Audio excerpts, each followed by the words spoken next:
Hello students, क्या हाल चाल, कैसे हो आप सब। उम्मीद कर रहा हूँ अच्छे होंगे, स्वस्थ होंगे। और इस समय तो जब आपका परीक्षा आपसे बहुत दूर नहीं है, अपनी पढ़ाई का आनंद ले रहे होंगे और साथ ही साथ उसको कंप्लीट करने के लिए संपूर्ण तैयारी के लिए आप जूझ रहे होंगे।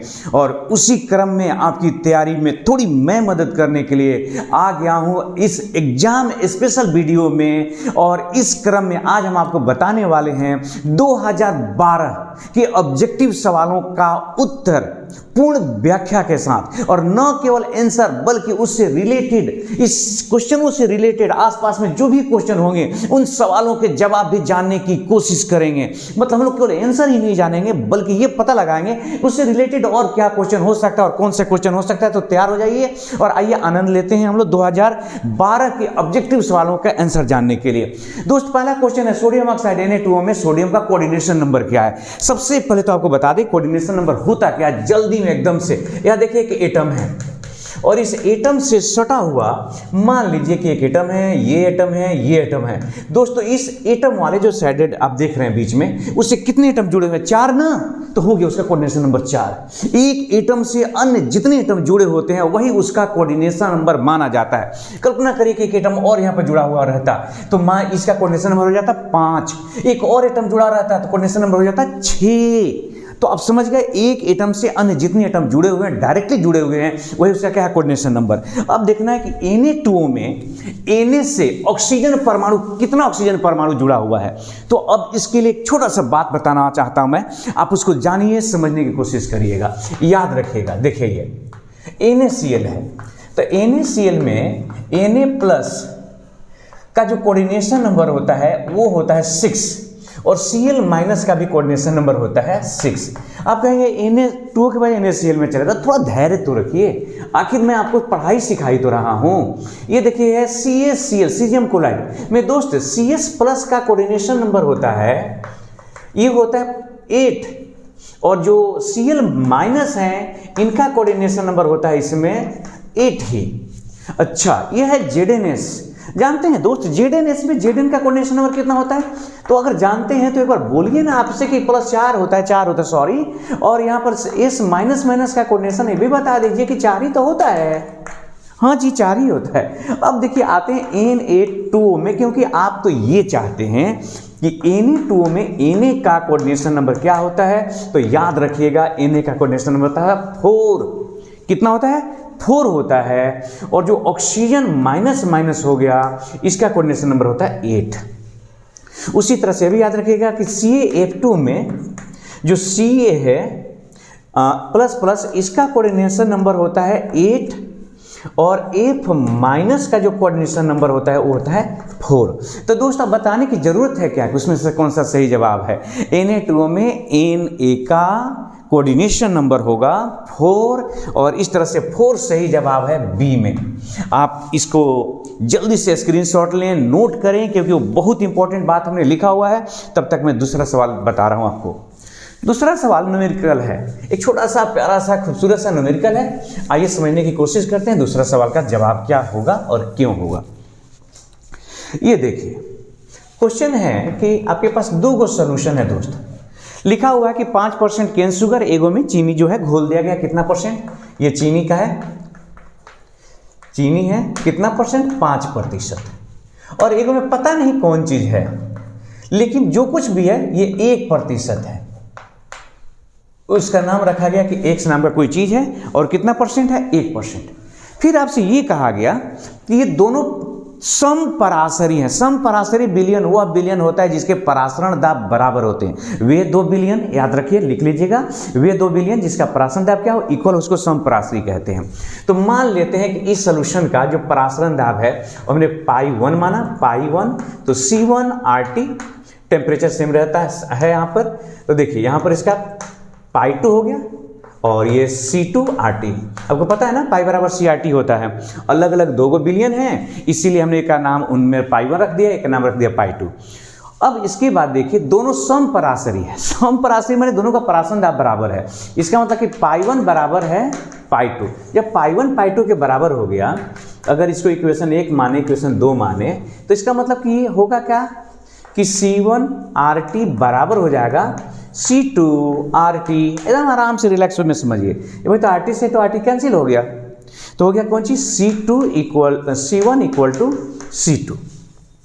अब अगर हम C2 माने जो मोलर सांद्रता है, अगर हम इसकी बात करें तो ये लिखा हुआ है W1 भी आयतन वॉल्यूम, दोनों का वॉल्यूम जो होता है देखिए 5% का मतलब क्या हुआ, इसका वॉल्यूम कितना है, तो अगर यार W1 का है द्रव्यमान तो ये 100 cm³ है ना, इसका भी वही है 100 cm³, तो V और उसके बाद हो गया M1, ये हो गया W2 C2 के लिए V और M2, फिर एक बार V से V क्या हो गया, कैंसिल हो गया।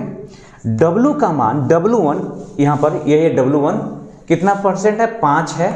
इसका द्रव्यमान दिया हुआ दोस्त कितना बताइए, 342 दिया हुआ, 342, तो लिख दिया यहाँ पर 342 इक्वल टू ये कितना परसेंट है W, तो ये है 1% माने 1 ग्राम होगा, और इसका मास हमको पता नहीं है M2, तो इसका मतलब ये हुआ कि M2 इक्वल टू हो गया, इसलिए M2 इक्वल टू हो गया 342/5, तो 5 छके 30 होता है, 5 8 40 और 5 चौका 20, मैंने 68.4। एक बार फिर से बता देते हैं, आप यहाँ पर थोड़ा ज़्यादा कन्फ्यूजन में मत पड़िए। ऑस्मोटिक प्रेशर बराबर होगा तो उस सोल्यूशन को बोलेंगे समपराशरी विलयन। अब ये 2 विलयन है, देखिए 5% का मतलब हो गया कि इसमें जो पदार्थ घुला हुआ है W, इसको हमने W1 कहा, ये 5 ग्राम है, और वॉल्यूम इसका ये हो गया। यहाँ पर 1% का मतलब हो गया कि W2 मान लेते हैं, ये हो गया 1 ग्राम। इसका जो द्रव्यमान है ना, मोलर मास M2 जिसको कहते हैं, ये यहाँ पर M1 दिया हुआ है, और इसी का M2 निकालना है, तो हमने पाई बराबर CRT, तो R और T दोनों कांस्टेंट हो गया, तो R से R कट गया, T से T कट गया, इस तरह से बचा कि हमारे पास C1 इक्वल टू C2। तो ये तो मोलर सांद्रता है ना, तो क्या करेंगे, ये देखिए जो पदार्थ है उसका द्रव्यमान बटा ये क्या हो गया, अणुभार मोल हो गया, अब बटा आयतन हो गया, मोलर सांद्रता हो गया। तो यहाँ पर आयतन दोनों का जो वॉल्यूम है वो सेम है, वो कट गया, तो W1 बटा M1, W1 का मान है 5 ग्राम, M1 का मतलब है दिया गया है 342 ग्राम, और यहाँ पर WT का मान है कितना, 1 ग्राम, और इस तरह से ये M2 का वैल्यू निकल गया 68.4, और इस तरह से कहाँ भाई 68.4, इसका सही जवाब है C। अब आते हैं नेक्स्ट क्वेश्चन देखते हैं। नेक्स्ट क्वेश्चन के पहले आपको इसको मिटा देते हैं, आप स्क्रीनशॉट लेना है तो ले लीजिए, ताकि आप अपने लिए हल करते रहेंगे, सॉल्व करेंगे इसको। अब देखिए यहाँ पर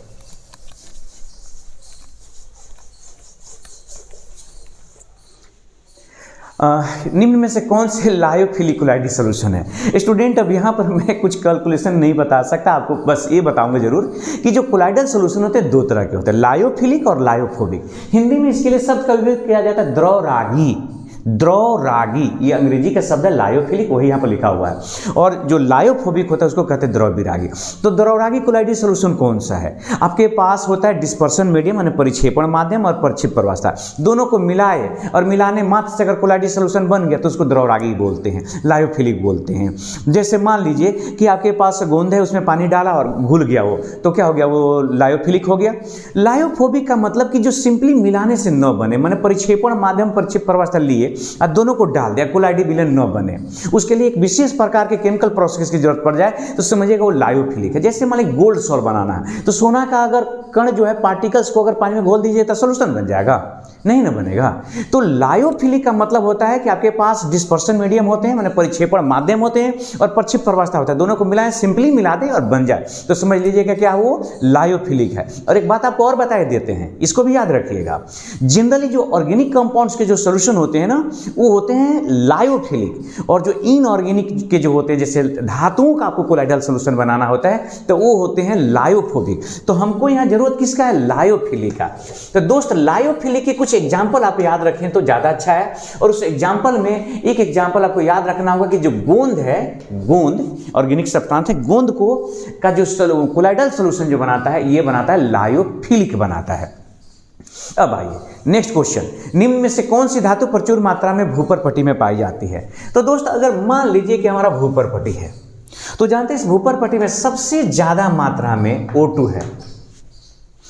इस O2 से थोड़ा सा ही, मैंने थोड़ा सा नहीं बहुत कम सिलिकॉन है, सिलिकॉन से कम है कौन सा बताइए?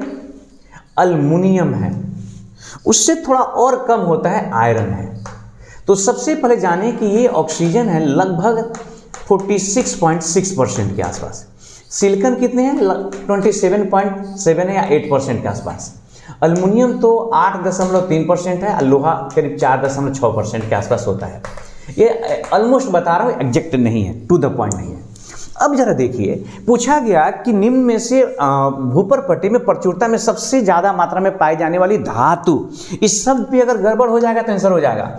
अगर कोई कहेगा कि भूपर पट्टी में सबसे ज्यादा मात्रा में पाया जाने वाला एलिमेंट कौन है, तो एलिमेंट है ऑक्सीजन। आप देख रहे हैं ना, सबसे ज्यादा मात्रा में पाया जाने वाला तत्व अगर कोई रहता तो ऑक्सीजन होता। लेकिन यहां पूछा गया धातु, तो क्या सिलिकॉन धातु है? जवाब है नहीं, सिलिकॉन तो उप धातु है। लेकिन अल्युमिनियम और आयरन दोनों ही धातु हैं। तो सबसे ज्यादा मात्रा में धातु कौन पाया जाता है? तो वो है आपका अल्युमिनियम ही सबसे ज्यादा मात्रा में धातुओं में, याद रखिएगा। और इस तरह से इसका सही जवाब है सी। ध्यान रखिएगा, डी नीचे लिखे, लोहा, लोहा नहीं बल्कि अल्युमिनियम है।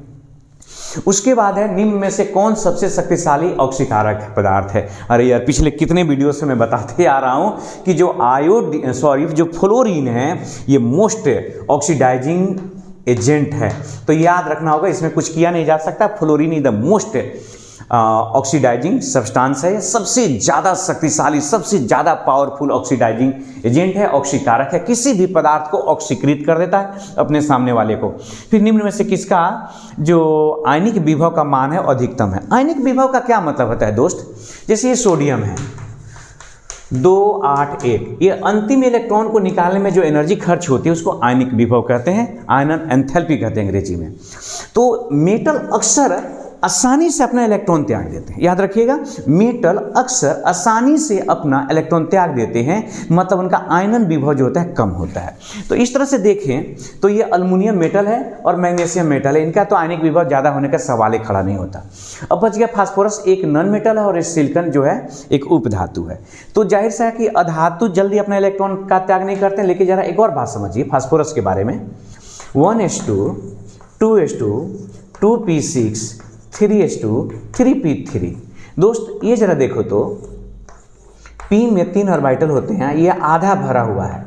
तो आप बहुत पहले से जानते हैं कि आधा भरा हुआ ऑर्बिटल जो होता है वो या पूरा भरा हुआ ऑर्बिटल होते हैं, स्टेबल होते हैं। आधा भरा हुआ ऑर्बिटल या पूरा भरा हुआ ऑर्बिटल क्या होता है? स्टेबल होते हैं। अब सोचिए अगर कोई एलिमेंट स्टेबल होगा तो उससे आप इलेक्ट्रॉन छीन लीजिएगा और इलेक्ट्रॉन दे देगा आपको? नहीं देगा ना। इसका मतलब कि फास्फोरस से जब इलेक्ट्रॉन छीनने जाइए, इलेक्ट्रॉन खींचने जाइए, निकालने जाएगा तो नहीं देगा। और उसी का तो नाम आयनन विभव है, उसी को तो आयोनाइजेशन एंथैल्पी कहते हैं। तो इसमें जो लास्ट जो ऑर्बिट आप देख रहे हैं ये हाफ फिल्ड होने के कारण वो स्टेबल है, और स्टेबल होने के कारण ये अपना इलेक्ट्रॉन किसी को देने नहीं जा रहा है। अगर देगा भी तो बहुत ही हाई एनर्जी चाहिए। और इस तरह से इस क्वेश्चन का सही जो जवाब है वो है फास्फोरस। उसके बाद है निम्न में से किसकी आकृति चतुष्फलकीय है? एक स्टूडेंट की नज़र से देखा जाए तो ये क्वेश्चन थोड़ा सा टफ है। इसलिए टफ है क्योंकि सबकी संभावनाएं बनती हैं कि चतुष्फलकीय हो सकती है, क्योंकि यहाँ पर भी कोऑर्डिनेशन नंबर 4 है, यहाँ पे भी 4 है, 4 है, 4 है। अच्छा क्या कर रहा हूँ, आपको समझ आ रहा है? देखिए इसको मिटाने दीजिए, फिर मैं बता रहा हूँ मैं क्या कर रहा हूँ। बोर्ड की तरफ देखेंगे आप, मैं कुछ बात सिखाने जा रहा हूँ। कॉम्प्लेक्स कंपाउंड में यह कोऑर्डिनेशन नंबर ये होते हैं 4, 5 और 6। जब 4 होते हैं ना दोस्त तो ऑक्सीडेशन इसका जो हाइब्रिडेशन होता है sp3 हो सकता है या d2sp2 हो सकता है। इसका होगा sp3 d2। और जब 6 होते हैं तो ये दो तरह का होता है,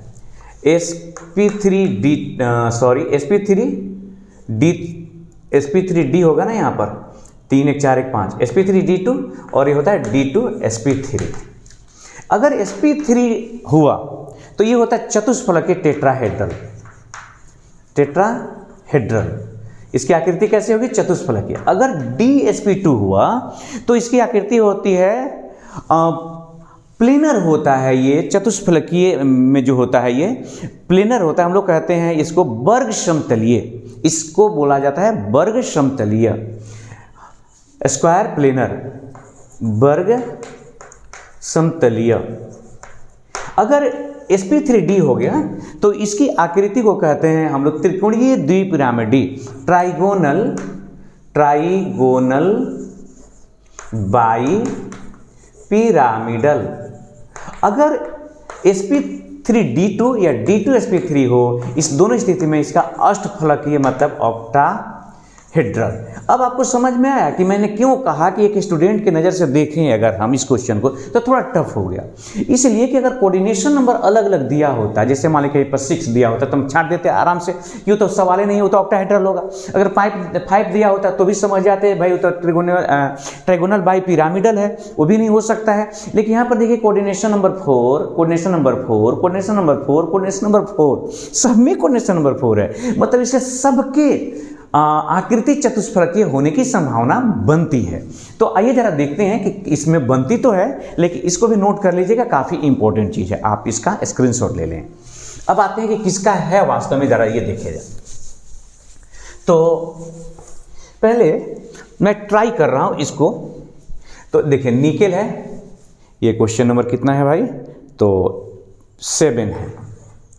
निकेल का एटॉमिक नंबर होता है 28, 3d8 और 4s2 होते हैं। अगर आगे बात करें तो 4p 0 रहता है। लेकिन अगर इसमें निकेल का आप निकालें अगर ऑक्सीडेशन नंबर इस कंपाउंड में, ज़रा देखिए ध्यान से, NiCN4 2 माइनस, तो कितना हो जाएगा x, और ये कितना हो जाएगा -4 इक्वल टू -2, और इसलिए x इक्वल टू +2। तो हमें ऑक्सीडेशन नंबर निकालना होगा, सॉरी इसका इलेक्ट्रॉनिक विन्यास प्लस का, तो प्लस का मतलब यहाँ से भी 2 इलेक्ट्रॉन चला गया। तो अब डी में कितने इलेक्ट्रॉन बचे, तो डी में बचे 8 इलेक्ट्रॉन। तो 8 इलेक्ट्रॉन का मतलब होता है, जरा देखेंगे समझिए इसको, 1 2 3 4, देखिए ये 1 2 3 4 और 5 6 7 8, ये 2 गो अनपेयर इलेक्ट्रॉन दिखा। तो अनपेयर का मतलब हो गया कि जो आपका CN है एक बहुत ही स्ट्रॉन्ग लिगेंड है, तो इसको क्या करेगा, ये अंदर धकेल देगा और ये इस तरह से कुछ खाली करा देगा। 1 2 3 4, यहाँ पर 2 इलेक्ट्रॉन होंगे, 2 यहाँ हो जाएंगे, 2 यहाँ और 2 यहाँ, 2 यहाँ, एक खाली हो गया। एस में कई गो है, एगो खाली भैया है। पी में तो है 3 गो, लेकिन एगो हमको 4 गो चाहिए, तो एगो यहाँ का ले लेंगे डी का, एगो एस का और 2 गो पी का। तो इसका मतलब हुआ कि इसका जो हुआ DsP2 हो गया, एगो डी एगो एस और पी। तो अगर कोई कहे हमसे तो इसकी जो है कैसी है आकृति, तो इसकी आकृति है DsP2 माने वर्ग समतलीय हो गया, स्क्वायर प्लेनर हो गया। तो इस तरह से दोस्त ये तो कंफर्म हुआ कि नहीं हुआ। आइए जरा इसको जरा चेक करके देखते हैं, उसके बाद उसको देख लेते हैं प्लेटिनम और प्लेटिनम वाला। तो ये देखिए Na है, सेम टू सेम है, इसीलिए मैं कह रहा हूँ एक जैसा है ताकि मेरा काम हो जाएगा। तो यहाँ पर भी अगर देखिए NiCl4 2 माइनस, तो अगर ऑक्सीडेशन नंबर निकालें तो x -4 इक्वल टू -2 और देयरफॉर x इक्वल टू +2 हुआ। तो इसका मतलब कि हमको यहाँ पर भी किसका लिखना होगा, Na का ही प्लस का लिखना है। तो Na प्लस का आप देख चुके हैं क्या चीज़ है, 3d8 है, 4s 0 है और 4p भी क्या है, तो 0 है। तो अब दोस्त देखो D में तो आपने अभी देखा 1 2 3 4, यहाँ पर 2 इलेक्ट्रॉन हैं, 2 हैं, 2 हैं और एक यहाँ है, एक खाली पड़ा हुआ है और 3 को यहाँ पर खाली पड़ा हुआ है। तो आपको याद रखना होगा कि क्लोरीन एक बहुत ही कमज़ोर लिगेंड है और बहुत कमज़ोर लिगेंड होने के कारण ये अनपेयर को पेयर नहीं कर पाएगा। मतलब हाइब्रिडाइजेशन में इसके यहाँ ये 2 गो एस का एगो यहाँ पर और 3 गो पी ये ले लेगा और ये बना लेगा हाइब्रिडेशन इसका sp3। और दोस्त देखिए sp3 का मतलब होता है वर्ग समतलीय, सॉरी चतुष्फलकीय, मुझसे गलती हो रही है, ये हो गया चतुष्फलकीय माने टेट्राहेड्रल। तो अब हमको जांचने की भी जरूरत नहीं है, जांच के हालांकि देखा जा सकता है हेड्रल नहीं होगा, sp3 नहीं आएगा। तो इस तरह से यहाँ पर हो गया ये चतुष्फलकीय। आप देखिए यहाँ से सीखिए क्यों हुआ। तो हमने क्या किया कि इनका निकाला ऑक्सीडेशन नंबर +2 आया, तो Na++ का हमने इलेक्ट्रॉनिक कन्फिगरेशन लिख दिया। हम देख रहे हैं कि 2 अनपेयर इलेक्ट्रॉन हैं, लेकिन चूंकि क्लोरीन एक बहुत ही दुर्बल लिगेंड है, मतलब इसको पेयर नहीं करा पाया। CN इसलिए पेयर करा पाया क्योंकि CN क्या है, एक स्ट्रॉन्ग लिगेंड है। मैं कह रहा हूँ याद रखेंगे, या मैं नोट में लिख भी देता हूँ, आप इसको लिख लेंगे। CN minus is a strong ligand, Cl minus is a week ligand, ये बहुत ही वीक लिगेंड है। अब वीक स्ट्रॉन्ग होने की वजह से इसने क्या किया, इसको धक्का दिया, पेयरिंग करा के को जगह खाली करा लिया और इस तरह से DsP2 हुआ। ये बेचारा दुर्बल होने की वजह से, कमजोर होने की वजह से ये खाली नहीं करा पाया, तो इस तरह से इसका हाइब्रिडेशन क्या sp3, और जब हाइब्रिडेशन sp3 हो गया तो इसका मतलब ये निकल के आता है कि आकृति हो गई चतुष्फलकीय टेट्राहेड्रल, और इस तरह से NiCl4 2- इसका आंसर हो गया। उसको नोट करें, स्क्रीनशॉट लें, फिर आगे बात करते हैं। फिर से स्टूडेंट, जैसा कि मैं आपको सभी वीडियो में कहता हूं कि अगर इसमें से किसी तरह की कोई परेशानी हो तो आप मुझे इन्फॉर्म करेंगे, तो मैं कोशिश करूंगा कि आपको एक बार फिर से उसको समझा दूं। उसके लिए एक अलग से वीडियो बना सकता हूं। अगर मैं आपके लिए इस तरह से कर रहा हूं तो भी 1-2 वीडियो बना सकता हूं, कोई बहुत बड़ी बात नहीं है हमारे लिए। तो अब आते हैं नेक्स्ट क्वेश्चन है। लिखा है कि CnH2n+2 वाले यौगिक का समान सूत्र। ये तो भाई आपसे सवाल पूछ करके आपकी बेइज्जती करने के जैसा है। जो हाइड्रोकार्बन होते हैं, हाइड्रोकार्बन वो है 3 गो। अल्केन, इसका सूत्र होता है CnH2n+2, जनरल फार्मूला। अल्कीन ये होता है CnH2n, और अल्काइन क्या होता है, CnH2n-2। ये बचपन में आपने पढ़ा हुआ है, ये 12th क्लास के लेवल का क्वेश्चन नहीं है, लेकिन फिर आपके मनोरंजन के लिए का 2 क्वेश्चन दे दिया जाता है आसान। तो ये अल्केन जो है ये सही जवाब होगा। उसके बाद है, निम्न में से कौन से प्रथम पंक्ति का संक्रमण तत्व नहीं है। तो आप प्रथम पंक्ति के अगर संक्रमण तत्वों की बात करें तो आप देखेंगे कि scandium, titanium, vanadium, chromium, manganese, लोहा, कोबाल्ट, निकेल, कपर और जेडेन, ये हो गया आपके प्रथम जो 3D सीरीज बोलते हैं इसको, 3D सीरीज। और इसी 3D सीरीज को बोला जाता है first transition series. First transition series कहते हैं इसको। तो ये फर्स्ट ट्रांजिशन सीरीज हो गया। तो दोस्त, फर्स्ट ट्रांजिशन सीरीज में इसमें से क्या नहीं है, तो मैग्नीशियम। आपको पता है मैग्नीशियम कहाँ का, पहले भी बता चुके हैं, पहले भी इसके पहले वाले वर्ष में भी ये क्वेश्चन आ चुका हुआ है।